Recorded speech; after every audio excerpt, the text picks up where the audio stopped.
Do you have to pay tax when you are buying silver or gold? Well, it depends on where you live. So in this video, I'm going to break down what places charge a tax on buying precious metals, what that tax is, and how to possibly avoid paying it. So let's get into it.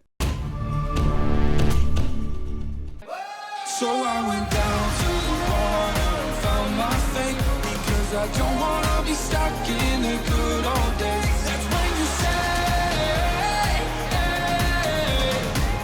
I swear you ain't seen nothing yet. The new cross and flag gold bars, exclusively at sdbullion.com. Thank you so much for watching. I do sincerely appreciate it. If you want to learn more about investing in precious metals, or if you just want to watch awesome videos about gold and silver, make sure to subscribe to my YouTube channel. Okay, so first things first. In this video, I'm only covering taxes on buying precious metals. I'm not talking about selling precious metals, capital gains tax, nothing like that. This is simply a tax you may have to pay when you're actually purchasing physical silver or gold. Also, I want to say that taxes change from time to time, so this is currently what is most likely being charged in these different places. Obviously, these taxes could go up in the future, or they could go away altogether, which would be great. In fact, there were several states in the United States of America which got rid of taxes on silver and gold this year, so that is excellent. The last thing I want to say is that I am not a tax professional. Of course, you should contact one with all of your questions.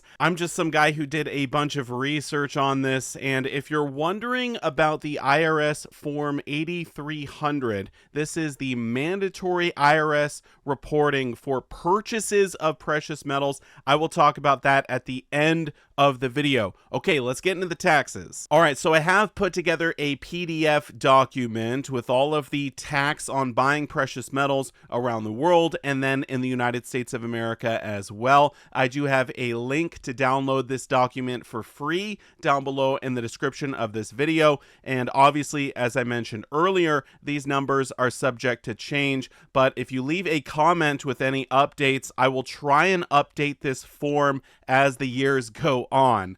So as of right now, if you want to buy silver in Europe, most places there's around a 20% tax. Now we're talking silver coins, silver bars, things like that. Obviously, there's going to be some exceptions, but Austria, 20% tax. The Bahamas, 7.5%. That is somewhat debatable. I actually don't really know where you could buy silver in the Bahamas, but I've heard there's a tax. Let me know down below in the comments if that's not the case. Brazil, 1% tax. I don't even know why I put that on there, but apparently there is a tax in Brazil.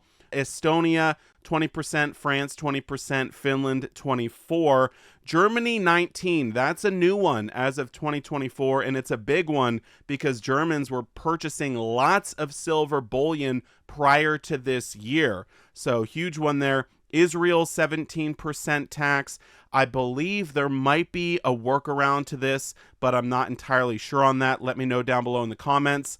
Italy, 22%. Japan, 10%. Liechtenstein, 8%. Netherlands, 21%. Poland, 23%. Russia, 20%. Now, there is some debate on this because at one point it was taken away and then it was brought back. So I'm not entirely sure where it stands right now, but I believe there is still a tax on silver in Russia. Then we get to Slovenia, 22%, South Africa, 15%, South Korea, 10%. Little bit of debate on that one as well. I think it might be higher in some places.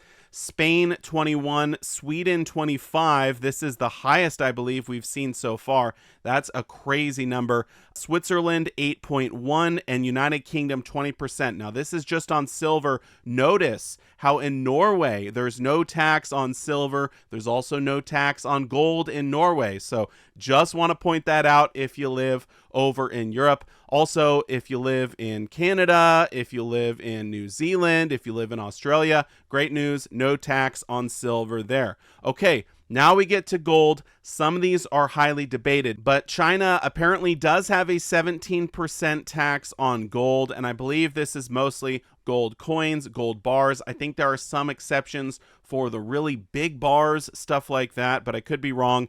Israel, 17%. Again, that one is debated. Japan, 10%. South Africa, 15%, except for the Krugerrands. So I believe these are the new ones too. You got to buy the new Krugerrands from the mint if you live in South Africa to avoid paying that tax. And then South Korea, 10%. So not a lot of countries around the world actually have a tax on gold, which is great. So my advice to those of you living in Europe, if you want to avoid paying tax on precious metals, you should probably focus mostly on gold so that you don't have to pay those pesky value-added taxes on silver. Okay, let's get to the United States of America. Now, in fact, all of the states that have taxes on precious metals, they're basically identical for both gold and silver. So I just have them listed tax for, well, I say silver and gold, but you get the idea. So there's only 15 of them. And we're going to go through them here. If you live in a state that's not listed here, then great news. You don't have to pay any tax on silver or gold when you're purchasing it. So for me, I live in Oregon. We've got no sales tax. I don't have to worry about it. But if you live in California, there is a 7.25% tax on both gold and silver unless your purchase exceeds $2,000. So guess what? Those of you living in California, you don't get to buy any silver. You don't get to buy any gold unless you're buying $2,000 or more. Now, I know there are some exceptions. Some local coin shops do things a little bit differently, but that's the general rule for California. It used to be $1,500. It's actually gone up to $2,000 recently. So take note of that. Florida, apparently there's a 6% tax unless you buy $500 or more, or if you're buying U.S. legal tender. So junk silver or silver eagles, gold eagles, things like that, no tax on those. So it's pretty easy to get around it in Florida. It's kind of lame that if you make a small purchase of, let's say, silver maple leafs, you're going to have to pay that tax. But again, some of the local dealers might do things a little bit differently in Florida. Hawaii, there's a 4% tax, although it's not really a tax. It's essentially some other way where they charge the sellers, but the cost gets passed on to the buyers most of the time. It's about 4% in Hawaii. There might be a workaround to that. I'm not exactly sure. Kentucky, 6%. Maine, 5.5%. Maryland, 6% unless you go over $1,000. So you got to make a big purchase if you live in Maryland. Same is true for Massachusetts. You got to go over $1,000 on those purchases. Minnesota is actually one of the worst in all of the United States of America, 6.875% in Minnesota. And I don't think there's any workaround there. So pretty brutal if you live in Minnesota. New Jersey, 7% unless you go over $1,000. That is new starting January 1st of 2025. So they essentially abolished sales tax on gold and silver in New Jersey. That's fantastic. I believe Ohio was the other state this year to get rid of sales tax on gold and silver. So fantastic. I hope all the states get rid of it.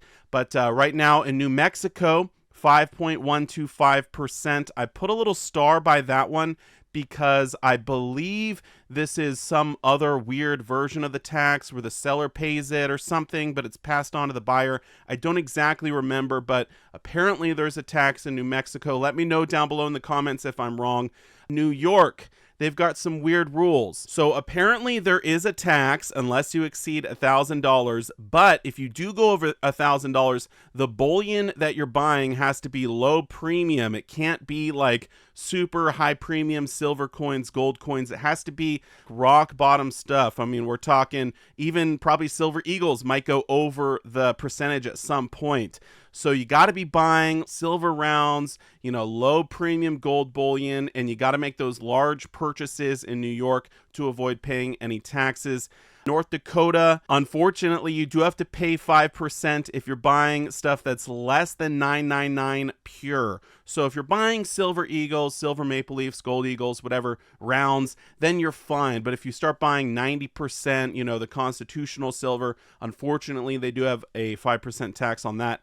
Vermont, 6%, Washington, D.C., 5.75%, and Wyoming, 4%.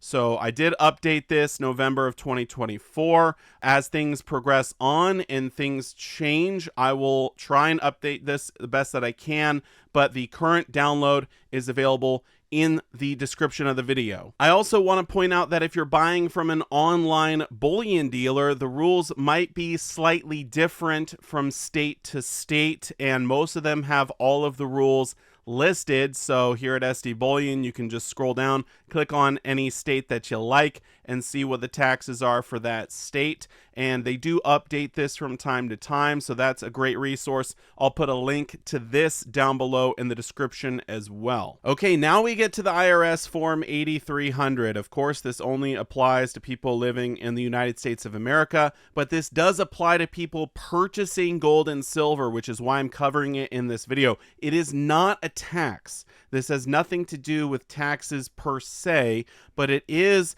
a little red flag that goes to the IRS, and it tells them that you are buying large quantities of gold or silver. This is an anti-money laundering program that they set up a while ago. So how to avoid filling out this form? Well, if you make a purchase of $10,000 or more in a single transaction and you use cash, you're going to have to fill out one of these forms. If you do it online, you'll have to fill it out online. If you buy from a local bullion dealer, you'll have to fill it out there. Now, what is cash? It's a cashier's check, money order, bank draft, or traveler's check having a face value of $10,000 or less that is used for payment for goods or services. So it could be a combination of cash and a money order or what have you. But if you go over $10,000, that's when you have to fill out the form. Also, U.S. and foreign coin and currency received in any transaction. So what does cash not include? Personal checks, bank wires, credit, debit card, PayPal, ACH transfers, Bitcoin, or cryptocurrency. So the reason why you can buy like $1 million worth of silver and not have to fill out this form if you use a bank wire is because the bank is going to fill out the form for you. Okay, that's why if you're using a personal check, a debit card, they already have your social security number. They already have all your information. So they're going to fill out the form and send it to the IRS for you, not the bullion dealer. So to avoid filling out these forms, which they're annoying and pesky, and really, I don't think you want a bunch of people knowing that you're buying gold and silver. So all you really have to do is just buy less than $10,000 at a time, and this form is not going to be required to be filled out by anyone. So there you have it. Now you know everything you need to know about buying precious metals, how to avoid paying taxes in some cases. Like, for example, if you live in one of those states where you have to go over a certain dollar amount to avoid paying taxes, you definitely want to make sure that you're doing that. Again, I am not a tax professional. Contact your tax professional with any questions. Let me know down below in the comment section if I need to update anything on that list. If taxes go up or down in a certain country or state, just leave a comment. I'll try to update it the best I can. And that's the video. Thank you all so much for watching, and I will see you in my next one. Silver Dragons out.